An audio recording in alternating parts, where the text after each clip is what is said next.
বিসমিল্লাহির রহমানির রহিম। আসসালামু আলাইকুম ওয়া রাহমাতুল্লাহ। এক নজরে কোরআন সিরিজে আপনাদের সবাইকে স্বাগত। আজ আমরা পবিত্র কোরআনের 10ম সূরা ইউনুস নিয়ে বিস্তারিত আলোচনা করব ইনশাআল্লাহ। এক নজরে সূরা ইউনুসের কিছু মৌলিক তথ্য জেনে নিই। এটি মাক্কি যুগের শেষ দিকে নাজিল হওয়া একটি সূরা।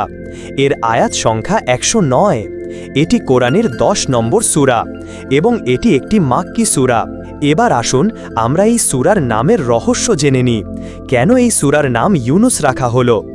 এই সূরার 98 নং আয়াতে হযরত ইউনুস আলাইহিস সালামের ঘটনা উল্লেখিত হয়েছে। সেখান থেকেই এই সূরার নাম হয়েছে ইউনুস। হযরত ইউনুস আলাইহিস সালাম ইরাকের নিনাওয়া শহরে বাস করতেন। তাকে জুন-নুন বলেও ডাকা হতো। জুন-নুন মানে হলো মাছওয়ালা, কারণ তিনি কয়েকদিন মাছের পেটে ছিলেন। সূরা ইউনুসের মেজর থিম বা প্রধান আলোচ্য বিষয়গুলো হল: প্রথমত, আল্লাহ তাআলার পরিচয় এবং তার সৃষ্টির বিস্ময়কর নিদর্শনসমূহ। দ্বিতীয়ত, আল্লাহ তাআলার শাস্তিনীতি এবং এই দুনিয়ার বাস্তবতা। এবং তৃতীয়ত, আল্লাহর ওলি কারা, তাদের পরিচয় কি এবং অতীত নবীদের ঘটনা ও তাদের থেকে প্রাপ্ত শিক্ষা। এবার আমরা সূরা ইউনুসের শুরু ও শেষের মধ্যে সম্পর্ক এবং অন্যান্য সূরার সাথে এর সম্পর্ক নিয়ে আলোচনা করব। লক্ষণীয় যে সূরাটি শুরু হয়েছে ওহীর আলোচনা দিয়ে। আল্লাহ বলছেন, এটা কি লোকেদের কাছে একটা আশ্চর্যের বিষয় যে আমি তাদেরই একজনের কাছে এ নির্দেশনা দিয়ে ওহী পাঠিয়েছি। আর সূরাটি শেষও হয়েছে ওহী সম্পর্কিত আলোচনা দিয়েই, যেখানে আল্লাহ তার রাসূল সাল্লাল্লাহু আলাইহি ওয়াসাল্লামকে বলছেন, তোমার কাছে যে ওহী পাঠানো হয় তুমি সেটা অনুসরণ করো আর ধৈর্য ধরো যতক্ষণ না আল্লাহ ফায়সালা করে দিচ্ছেন। তিনি সর্বোত্তম ফায়সালাকারী। এই সূরার আগে রয়েছে সূরা তাওবা, যা শেষ হয়েছে রাসূল সাল্লাল্লাহু আলাইহি ওয়াসাল্লাম সম্পর্কে বর্ণনা দিয়ে। তোমাদের কাছে তোমাদের মধ্যে থেকেই একজন রাসূল এসেছেন। আর এই সূরা ইউনুসও শুরু হয়েছে রাসূল প্রসঙ্গেই। এটা কি লোকেদের কাছে একটা আশ্চর্যের বিষয় যে আমি তাদেরই একজনের কাছে এ নির্দেশনা দিয়ে ওহী পাঠিয়েছি। এই ধারাবাহিকতা অত্যন্ত তাৎপর্যপূর্ণ। এবার আমরা আলোচনা করব এই সূরার শানে নুজুল বা নাজিলের প্রেক্ষাপট নিয়ে। এই সূরাটি মাক্কি যুগের শেষের দিকে নাজিল হয়। তখন কাফিরদের বিরোধিতা ভীষণ রকম বেড়ে গিয়েছিল। তারা রাসূলুল্লাহ সাল্লাল্লাহু আলাইহি ওয়াসাল্লামের নামে নানা ধরনের অপপ্রচার চালাতে লাগল। সূরাটি শুরুই হয়েছে মুশরিকদের এই অবাক হওয়াকে কটাক্ষ করে যে মানুষকে রাসূল হিসেবে আল্লাহ দুনিয়াতে পাঠিয়েছেন, এতে তারা ভারী অবাক। এছাড়া তারা নবীজিকে জাদুকর বলতো। এর আগেও তারা কত কিছু বলেছে, অর্থাৎ কোনোভাবেই তারা নবীজির রিসালাতের ওপর ঈমান আনবে না। আল্লাহ তাআলা এই সূরার মাধ্যমে তাদেরকে উপদেশ দিলেন, তাদের বোঝার সুবিধার্থে নানা যুক্তি তুলে ধরলেন, মুশরিকদের বিভিন্ন আপত্তির জবাব দিলেন। যেমন আগেও যারা নবী বা রাসূল হিসাবে এসেছেন তারা সবাই মানুষই ছিলেন। দুনিয়ার বুকে মানুষ ছাড়া আর কাউকে নবী হিসাবে পাঠানো হয়নি। অন্যদিকে আল্লাহ তাআলা নবীজি সাল্লাল্লাহু আলাইহি ওয়াসাল্লামকে ধৈর্য ধারণের উপদেশ দিলেন এবং দাওয়া চালিয়ে যেতে বললেন। যারা একগুঁয়েভাবে রিসালাতের ওপর ঈমান আনবে না তাদেরকে কঠোর শাস্তির হুঁশিয়ারি দিতে বললেন। সূরা ইউনুসের মাধ্যমে আল্লাহ আমাদের কিছু মৌলিক বিষয় শিক্ষা দেন। আসুন সেগুলো দেখি। ওহী। ওহীর অর্থ হল আল্লাহ মানুষকে তার ওহীর শাশ্বত বাণী জানিয়েছেন। চিন্তাভাব। ওহীর একটি প্রধান বৈশিষ্ট্যই হল এটি মানুষের ভেতর চিন্তাভাবনাকে জাগ্রত করে। এই সূরার বিভিন্ন অংশে সেটারই প্রতিফলন দেখা যায়। দায়িত্ববোধ। চিন্তাভাবনা মাত্রই সংক্রামক, অর্থাৎ মানুষ তার চিন্তাভাবনাকে অন্যের মাঝে ছড়িয়ে দিতে চায়। তাই এই সূরার শেষ ভাগে আল্লাহ মানুষকে তার এই দায়িত্বের কথা স্মরণ করিয়ে দিয়েছেন। এবার আমরা সূরা ইউনুসের ফজিলত বা মাহাত্ম্য সম্পর্কে জানব। কোরআনের যেসব সূরার কলেবর 100 আয়াতের বেশি সেগুলোকে বলা হয় আল মিউন। হাদিসে এসেছে জাবুর কিতাবের পরিবর্তে আল মিউন সূরাগুলো আল্লাহ তাআলা নবীজি সাল্লাল্লাহু আলাইহি ওয়াসাল্লামকে উপহার দিয়েছেন। এরকমই একটি গুরুত্বপূর্ণ সূরা হলো সূরা ইউনুস। আরেকটি বর্ণনায় এসেছে, এক লোক রাসূলুল্লাহ সাল্লাল্লাহু আলাইহি ওয়াসাল্লামের কাছে এসে বললেন, হে আল্লাহর রাসূল, আমাকে কোরআন শেখান। নবীজি সাল্লাল্লাহু আলাইহি ওয়াসাল্লাম বললেন, যে সূরাগুলোর শুরুতে আলিফ লাম আছে সেরকম 3টি সূরা পড়ো। সূরা ইউনুস আলিফ লাম দিয়ে শুরু হওয়া সূরাগুলোর অন্যতম। এই সূরার শিক্ষাকে কাজে লাগানোর একটি দিক হল কজ অ্যান্ড এফেক্ট বা কারণ ও তার ফলাফল অনুধাবন করা। যেমন এখানে নূহ আলাইহিসসালামের ঘটনার প্রতি ইঙ্গিত করে বলা হয়েছে তার ঘটনা নিজের পরিবার, প্রতিবেশী ও আশেপাশের লোকদের মাঝে বেশি করে ছড়িয়ে দিতে, যেন সবার হৃদয়ে আল্লাহর প্রতি ঈমান আসে এবং সমাজ পরিবর্তন হয়।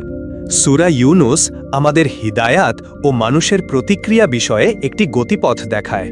যখন সত্যের দাওয়াত দেওয়া হয় তখন মানুষের প্রতিক্রিয়া সাধারণত কয়েকটি ধাপে প্রকাশ পায়। প্রথম ধাপ অস্বীকার। প্রথম দিকে মানুষ সত্যকে মানতে চায় না, নানা খোড়া যুক্তি দেখায়, কারণ বেশিরভাগ মানুষ নফসের দাস, খারাপ কাজে তাদের মন আটকে থাকে। দ্বিতীয় ধাপ দোষারোপ। এই ধাপে তারা দায়ীকে বা আহ্বানকারীকে দোষারোপ করে। এই ধাপটা একজন দায়ীর জন্য সবচেয়ে চ্যালেঞ্জিং, তবে ধৈর্য ধরে এই ধাপটা পার করতে পারলেই সফলতা। তৃতীয় ধাপ আলোচনা বা নমনীয়তা। এই ধাপে এসে দাওয়াত গ্রহণকারীর মনটা একটু নরম হয়। সে ভাবে আলোচনাকারীরা তো আমার ভালোর জন্যই কথাগুলো বলছে। এই অনুভূতি দেখা মাত্র দায়ীকে আরও অমায়িক ও বিনয়ী হতে হবে। চতুর্থ ধাপ মেনে নেওয়া। এই ধাপে এসে সে সত্যকে মেনে নেয়, বুঝতে পারে এতদিন সে ভুল পথে, গুনাহের পথে ছিল। আন্তরিকভাবে তাওবা করার কারণে তার অন্তর তখন আল্লাহর শুকরিয়ায় ভরে ওঠে। আসুন এবার আমরা সূরা ইউনুসের আয়াতগুলোর একটি ওভারভিউ বা সামগ্রিক চিত্র দেখি, যেখানে বিভিন্ন বিষয় ভিত্তিক আলোচনা করা হয়েছে। আয়াত 1 থেকে 6। মুশরিকরা আল্লাহর বাণীকে অস্বীকার করে, অথচ সত্যটা যাচাইয়ের জন্য আল্লাহর নিদর্শনগুলোই যথেষ্ট। আয়াত 7 থেকে 14। ঈমানদার ও বেঈমানদের জন্য আছে ভিন্ন ভিন্ন প্রতিদান, তবে বেঈমানদেরকে আল্লাহ সাথে সাথে ধ্বংস করেন না। আয়াত 15 থেকে 24। মুমিনরা কোরআনের পরিবর্তে অন্যান্য বায়না ধরে। ক্ষণস্থায়ী দুনিয়ার প্রতি মানুষের ভীষণ আসক্তি এমন বায়নার কারণ। আয়াত 25 থেকে 38। আল্লাহর আনুগত্য ও পরকালে বিশ্বাস হল মানুষের সহজাত প্রবৃত্তি। আয়াত 39 থেকে 56।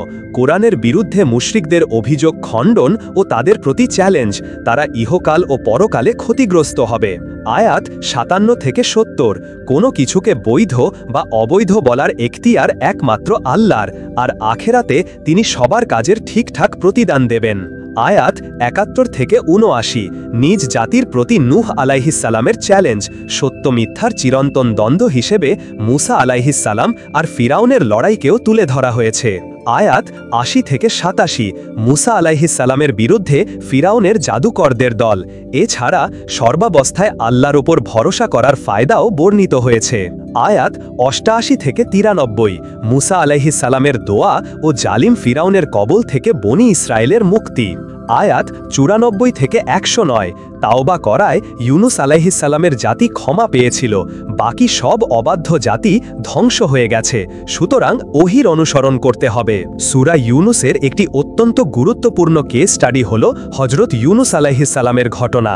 হযরত ইউনুস আলাইহিসসালাম তার জাতিকে দাওয়াত দিলেন, কিন্তু লোকজন তার কথায় সাড়া দিল না। এতে মনক্ষুণ্ণ হয়ে তিনি সিদ্ধান্ত নিলেন অহংকারী জাতিটিকে ত্যাগ করার। তারপর তিনি এক জাহাজে চড়লেন, একেবারে ভিন্ন কোনো দেশে চলে যাবেন বলে। আল্লাহ তাআলা এই ব্যাপারটা পছন্দ করলেন না। তার ইচ্ছাতে এক বিরাট মাছ তাকে গিলে ফেলল। নবী ইউনুস আলাইহিসসালাম তার ভুল বুঝতে পারলেন। মাছের পেটে নিকষ অন্ধকারে বসে তিনি দোয়া করলেন, রব আমার, আমি নিজের ওপর জুলুম করেছি, তুমি যদি ক্ষমা না করো তাহলে আমার আর কোনো উপায় নেই। আল্লাহ তখন তাকে ক্ষমা করে দিলেন। হযরত ইউনুস আলাইহিসসালামের এই ঘটনা প্রত্যেক দায়ীর জন্য, প্রত্যেক মুসলিমের জন্য একটা বিরাট রিমাইন্ডার পরিষ্কার, সেটা হলো দাওয়াতের কাজ করতে গিয়ে আশা হারানো যাবে না। শুরুতে মানুষ মানতে না চাইলেও বারবার বোঝাতে থাকলে মানুষ একটা সময় সঠিক পথ চিনতে পারে। সব শেষে আসুন আমরা এই সূরা থেকে কিছু গভীর চিন্তা আহরণ করি। হযরত ইউনুস আলাইহিস সালামের জাতির নাম ছিল নিনাওয়া।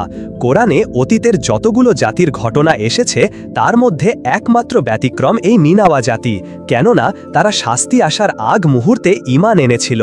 ঘটনাটা ছিল এরকম, হযরত ইউনুস আলাইহিস সালাম তার জাতিকে দাওয়াত দিলেন, এক আল্লাহর ওপর ঈমান আনতে বললেন, কিন্তু তার জাতি সেই ডাকে সাড়া দিল না। তারা গুরুত্বহীন কাজ নিয়ে ব্যস্ত রইল। হযরত ইউনুস আলাইহিস সালাম তখন মনের অভিমানে তাদেরকে ছেড়ে চলে গেলেন। তিনি যখন চলে গেলেন তখনই তাদের হুঁশ ফিরল। ভীষণ ভয় তাদের মনে জেঁকে বসল। তারা বুঝতে পারল আল্লাহর শাস্তি আসতে আর বাকি নেই। সমাজের উঁচু মহল থেকে নিচু মহল সবাই একসাথে জড়ো হয়ে জাতিগতভাবে তাওবা করার সিদ্ধান্ত নিল। তাদের এই নজিরবিহীন ঐক্যবদ্ধ তাওবা দেখে আল্লাহ খুশি হলেন এবং শাস্তি উঠিয়ে নিলেন, আর হযরত ইউনুস আলাইহিস সালামকে বললেন জাতির লোকদের কাছে ফিরে আসতে। এখান থেকে আমরা অত্যন্ত গভীর একটি শিক্ষা পাই, তা হচ্ছে পাপটা যত বড়ই হোক না কেন তবু শাস্তি থেকে বাঁচা যাবে যদি তাওবা হয় খাঁটি আর সিদ্ধান্ত হয় সামগ্রিক। তার মানে আমাদেরকে কালেকটিভ অর্থাৎ সবাই মিলে তাওবা করতে হবে। কালেকটিভ তাওবা শব্দটিকে সবার কাছে পরিচিত করানো প্রয়োজন। গোটা সমাজকে তাওবার দিকে ফিরে আসতে হবে, গুনাহকে সমাজ থেকে বিদায় দিতে হবে চিরতরে। সুপ্রিয় দর্শক ও শ্রোতা, এই ছিল সূরা ইউনুস সম্পর্কিত আমাদের সংক্ষিপ্ত আলোচনা। এই সূরার প্রতিটি আয়াত গভীর তাৎপর্যপূর্ণ। আল্লাহ আমাদের সবাইকে এই সূরার শিক্ষাগুলো অনুধাবন করার এবং বাস্তব জীবনে প্রয়োগ করার তৌফিক দান করুন। আমিন।